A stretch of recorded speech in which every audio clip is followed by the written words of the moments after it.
రాయలసీమకి చంద్రబాబు తీరని ద్రోహం చేస్తున్నారు.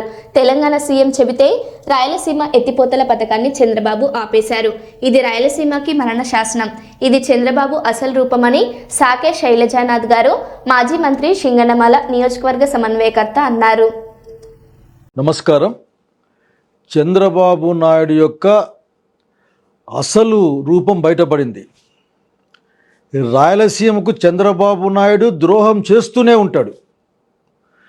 చివరికి రాయలసీమ ఎత్తిపోతల పథకాన్ని నేనే ఆపేయించాను, నా మాట గౌరవించి చంద్రబాబు నాయుడు దాన్ని ఆపేశాడు అని రేవంత్ రెడ్డి గారు తెలంగాణ అసెంబ్లీలో ప్రకటించిన తర్వాత చంద్రబాబు నాయుడికి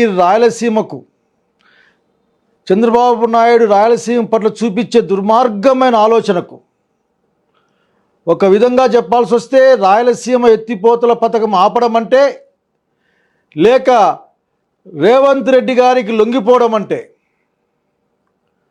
అది రాయలసీమకు మరణ శాసనం. అది ఈ భారతదేశంలో ఎక్కడైనా నీటి అవసరం ఎక్కువగా ఉంది అంటే అది కేవలం రాయలసీమ ప్రాంతం, అనంతపురం జిల్లాలనే విషయాన్ని స్పష్టంగా చెప్పాలనుకుంటా ఉన్నా.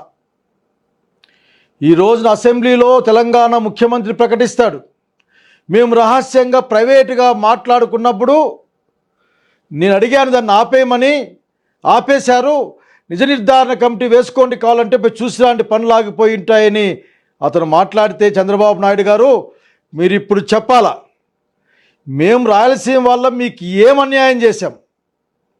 ఎప్పుడు చూసినా సరే మా రాయలసీమ హక్కుల్ని, మాకు కావాల్సిన వాటిని నాశనం చేస్తూ ఉంటారు మీరు.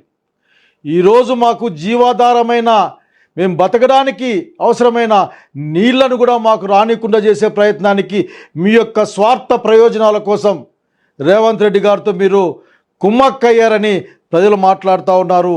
మీరు కుమ్మక్కయ్యారని ప్రజలు అనుకుంటే మీరేమంటారు? మీరు చెప్పాలా? ఈ రోజున మీరు చెప్పి తీరాలా.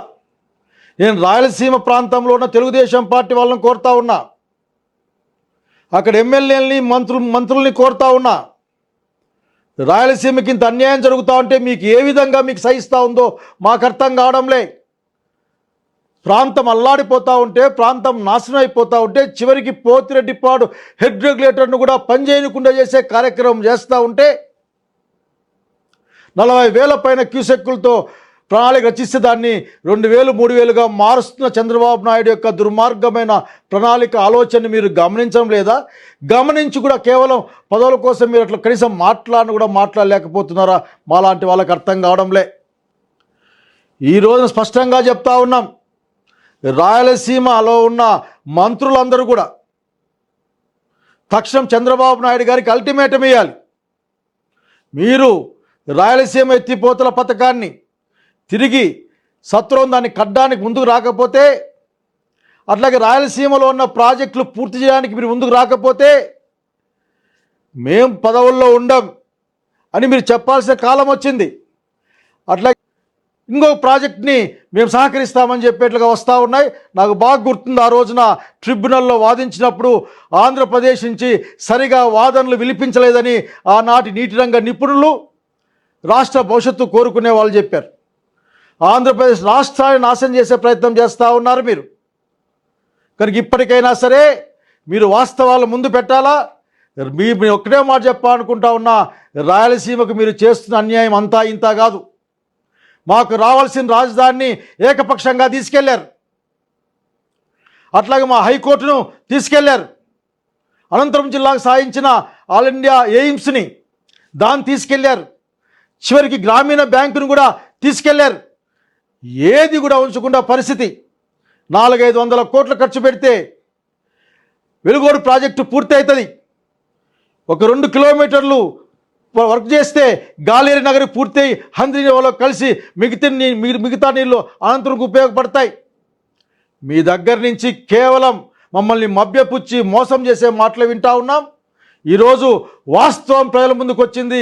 అది కూడా మీరు శిష్యుడని చెప్పుకునే రేవంత్ రెడ్డి గారు చెబుతున్న విషయాన్ని మీరు గుర్తుపెట్టుకొని ఖచ్చితంగా రాయలసీమ ప్రయోజనాలు మీరు కాపాడలేకపోతే ఏ విధంగా కాపాడుకోవాలో రాయలసీమ వాళ్ళకి తెలుసని తెలియజేస్తా ఉన్నాను.